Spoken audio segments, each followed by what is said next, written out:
Hello friends, my name is Gaurav and there is probably the best Indian theatre happening in New Zealand right now, which is called My Heart Goes Thadak Thadak, and we have the director of the theatre, Ahi, with us, and I'll not waste any time, I'll just introduce you to him. So Ahi, on Friday I got a chance to watch the performance, and the first thing I noticed was there were lots of cultural references in that play. And you were talking about Amitabh Bachchan, you were talking about Indira Gandhi. And I talked to lots of, majority, I think 70-75% of the audience was non-Asian. And when I asked them, do they understand cultural references, they said no. Then I asked them, but are they enjoying the show? They said yes. So what's your experience about this? I think, for me, what I really want is that those conversations that you had when you were asking that person, that is the objective of the show, is that people start talking to one another. Okay. My goal is that over time, that ratio keeps changing, so that we can have more of our basic community in that space. But when you have shows about South Asian theatre, whether in Prayas or your own company or in Silo or wherever, do you see that the majority is non-Asian, the audience majority? Yeah, it's a beautiful mix of a majority of different communities. Okay. And what I really enjoy is when each night, I can tell, just by the responses, you can hear when there's like a DSC joke, you can hear our community laugh, and then you'll hear others laugh at something else, or the jokes arrive later when the translation comes in. And then my most satisfying moment is when we all laugh together. I think that's the most human moment, when we can all throw away cultural references, cultural differences, and laugh at the situation that we all live. Wonderful. We'll talk about your journey in a bit, but before that, I want to talk about this particular play, My Heart Goes Thadak Thadak. What made you come up with this concept? I think I was really interested in the films that my parents grew up with.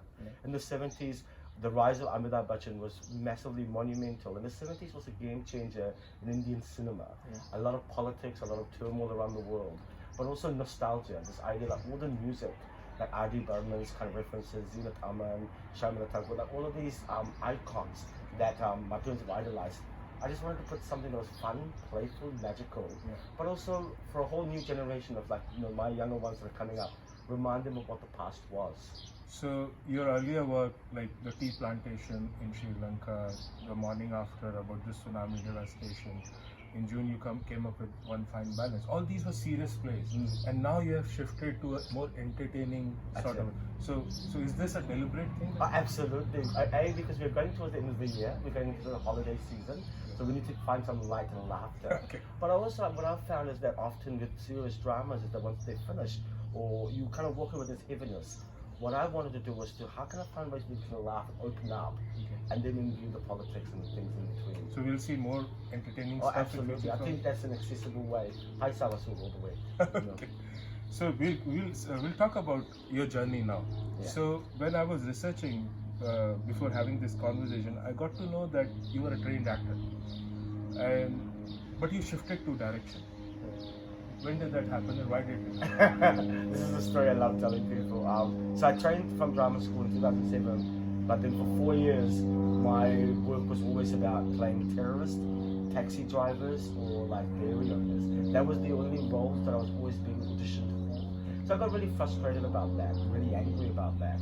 And my mentor and my teacher was like, if you're not happy with the narrative, you have the ability to change that. And that's just a simple statement, but it made such a massive difference for me.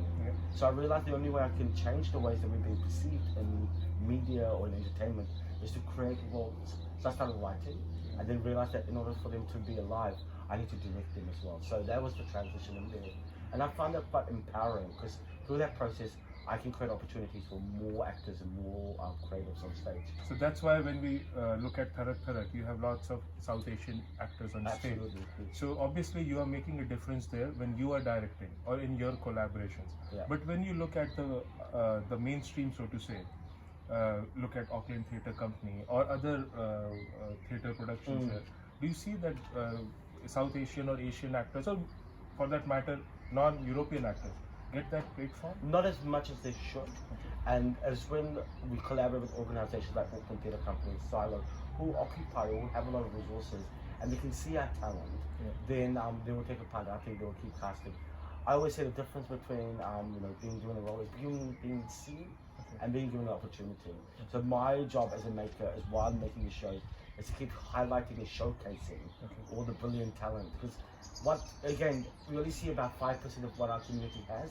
There's so many other amazing creatives in our communities that we just don't get to see. So can I say you are one of the flag bearers of bringing that talent to the stage?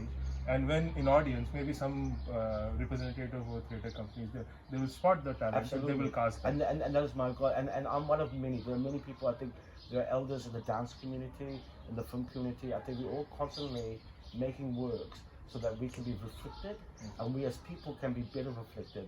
It's about us taking control of our own stories and presenting our ways, so that we're not just presented as overstaying migrants or troublesome migrants.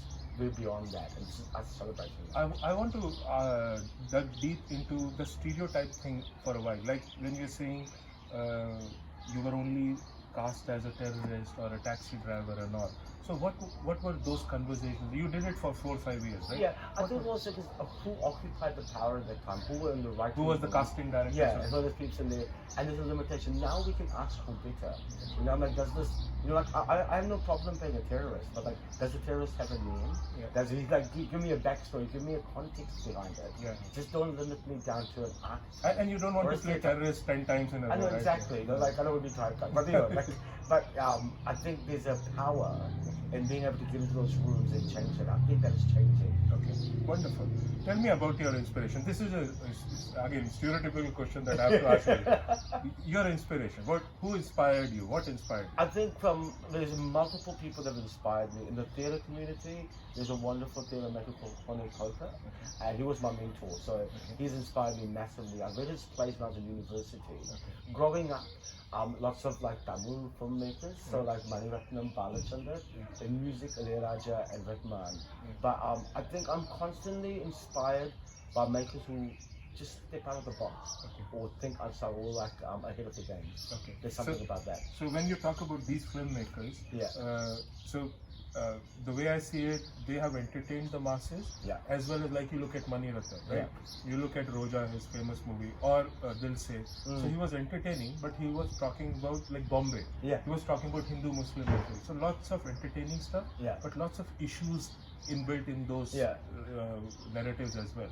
What's your take? What do you want to achieve? You want to bring out issues or entertain, or some fine line between? I think there could be a beautiful balance between both.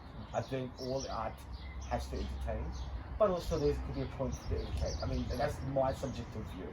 I think, if people are making time for you and they're giving you time for you, you have to give them experience.